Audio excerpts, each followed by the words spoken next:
Welcome back to the cardiovascular notes for human anatomy and physiology. And I'm going to continue on, and now we're going to get into a little of the physiology. So we talked about the anatomy of the heart, we talked about the outside, we talked about the inside, we talked about the layers of the walls. So now we're going to talk a little bit about the electrical component to the heart, because as you know, the heart has, all our muscles have an electrical component, right?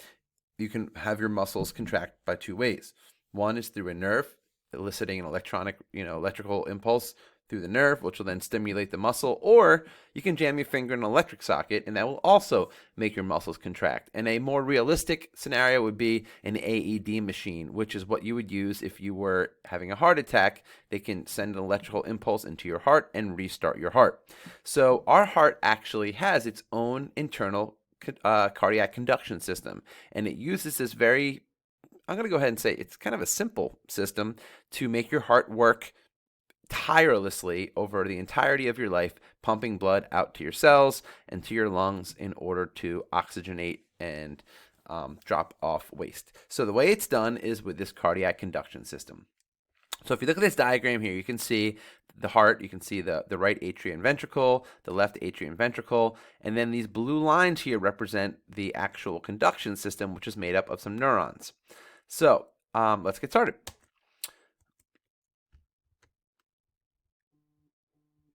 Okay, so the first little component we're going to talk about, and it's probably the most important, is what's called the SA node or the sinoatrial node. This is the internal pacemaker of the heart. This little bundle of muscle, and actually it's a muscle that does it. It's a muscle that's able to re-stimulate itself, and it does so at a set rhythm. And I've talked about that before in class. I think that's kind of cool. I think that everybody has their own heart rhythm, and that's kind of the rhythm in which your body works at. So 60 to 100 beats per minute is your average heart rate, but there's a lot of wiggle room there, right? So my heart, surprisingly enough, I have a pretty fast resting heart rate. I'm sure you guys are surprised by that.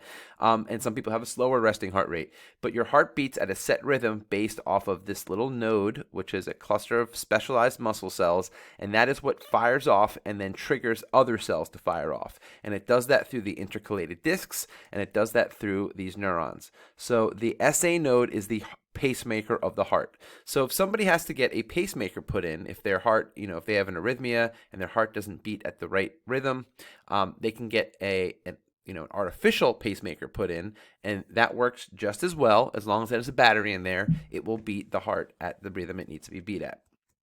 And that is going to be found up in the upper right corner of the right atrium. So it sits right up here, and it causes both atria to contract pretty much at the same time. So there's an impulse that travels through, and what it does is it causes these two atria to contract simultaneously. So that is the initial contraction.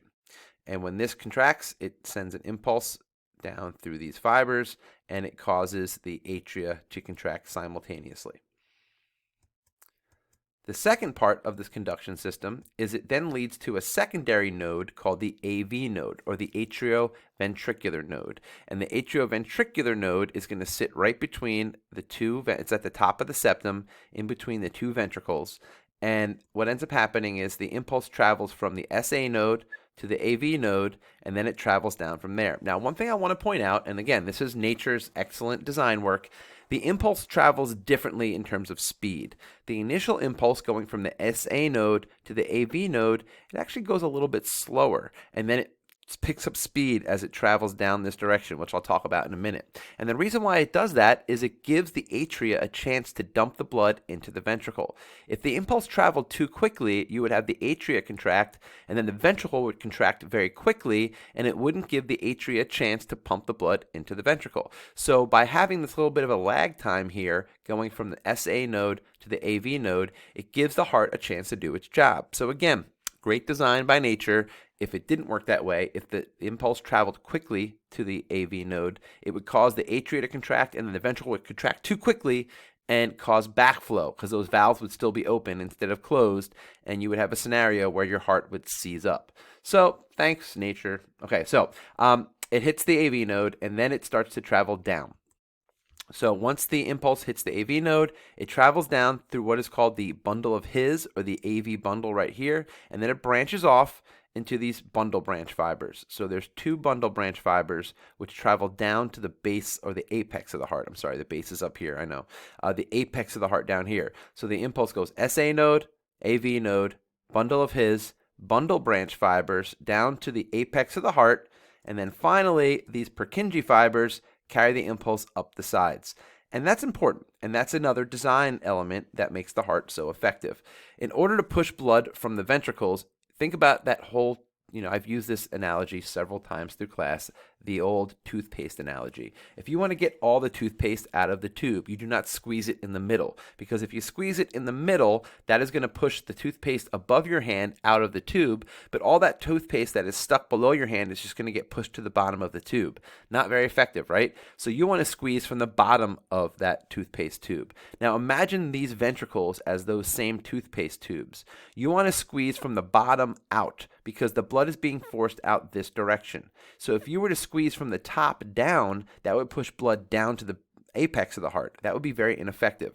So what happens is the impulse travels down the bundle fibers and up the Purkinje fibers. And what that does is it causes the impulse and the contraction to start down here and push outwards. So it goes SA node, slowly to the AV node, and then shoots right down the bundle of His, bundle branch fiber, and then up the Purkinje fiber. And what that does is it causes the heart to contract.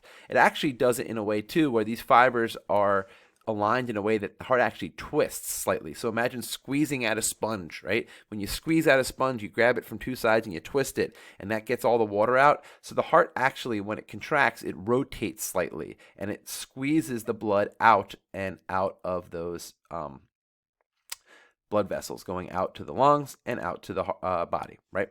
So just make sure you're familiar with the conduction system. Now we're going to talk a little bit about how we record this information. Okay, so an EKG or an electrocardiogram, they're also called ECGs. The reason why it's EKG is because of some cardio can be with a K as well. So the electrocardiogram is very simply, it's a way to measure the electrical activity of the heart. And what they're looking at is the depolarization and repolarization of the myocardium, or the muscle of the heart. We got done with a neuron unit, so you know that depolarization and repolarization, you can see that on a graph, right? We looked at those action potential graphs, and you can see when it repolarizes and when it depolarizes. Well, the same thing's happening in your heart. Your heart is a muscle, and your muscle works off of a neuron, right? So that neuron, that electrical impulse, is going to show up in the form of a graph. Now, the way they do this is they take 12 electrodes and they place them all over your body in a bunch of different areas, mostly in your chest, obviously, but also at different parts of your body. And what they're looking at is they're looking at those different areas. They can assess the impulse because as the impulse travels through your body, and they can tell whether or not your heart is beating correctly. They can tell if you have an issue with your valves. They can tell if you have an issue with your atria or your ventricle. It's a really great tool to assess the health of somebody's heart by looking at the electrical impulses. So let's look at an EKG, and what you're responsible for is knowing the different parts of this curve and of this graph here and what they relate to. So there are really three main areas when you look at an EKG. There's the P wave, there's what's called the QRS complex, which is this large area here, and then there's the T wave. And those correspond to different heart actions. So let's talk about what's going on here. When you look at this graph, when you see it go up, that is showing you an impulse, right? That's showing you that depolarization, and then repolarization. So depolarization, repolarization, right? Depolarization, repolarization. So P wave is going to be the contraction of the atria. So this is going to be the atria contracting here, that P wave. And you'll see it's a small wave because the atria are not a very strong muscle. The QRS wave is going to be the contraction of the ventricles. And again, this line here shows amplitude. So the higher up that line goes, the stronger the contraction. So the QRS wave shows you the contraction of the ventricles. So P wave versus QRS, you can see there's a big difference there. And the difference is the strength of that contraction. So P wave is the depolarization or contraction of the atria. The QRS wave is the depolarization or contraction of the ventricles, and then the T wave here shows you the relaxation of the ventricles. So the ventricles contract, ventricles relax. Now you might be saying to yourself, Mr. Adolph, wait a second. What about the atria? They also relax, right? Well, they do relax, but the reason why you don't see it on this graph is because it happens at the same time as the ventricle contracting. So it would be like my loud voice talking, and then maybe someone a little quieter is talking at the same time. You can't hear them because of my loud, obnoxious voice. Doesn't mean they're not talking, it just means they're not quite loud enough to be able to make it over my volume, right? So the P wave is going to be the contraction of the atria. The relaxation of the atria happens at the same time as the contraction of the ventricle. You just don't see it on the graph because that is such a huge amplitude. It's hidden by the QRS complex. So P wave, contraction of the atria. QRS wave, contraction of the ventricle.